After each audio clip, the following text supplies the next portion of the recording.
Guys, 1, 2, 3, 4, 5 guys. Ni dia guys, double fork kung 10 lauk ni guys. Yang ni 5 biji minggu ni guys. Aku tolong beli guys untuk orang-orang jiran-jiran kau sangka ni guys. Ni guys. Siapa nama owner dia? Nama dia? Acong. Acong guys. Cong mesti Cong. Guys, ni owner dia guys, nama Acong. Bagus. Bagus. Ni fork dia guys. Padu guys. Cun. Okay.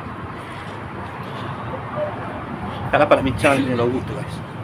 Banyak kung. Okay. Wah guys. Double fork 10 lauk guys. 10 lauk guys. Okay.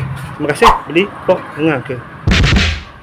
Terima kasih beli ya. Nak pasang di body ni. Ni. Body ni lah.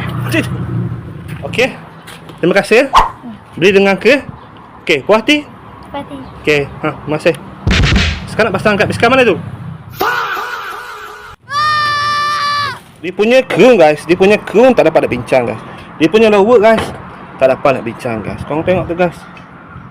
Tayar pun tak kena guys.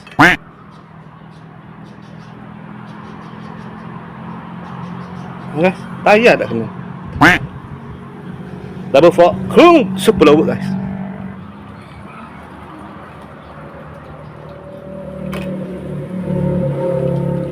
Guys, korang tengok tu guys.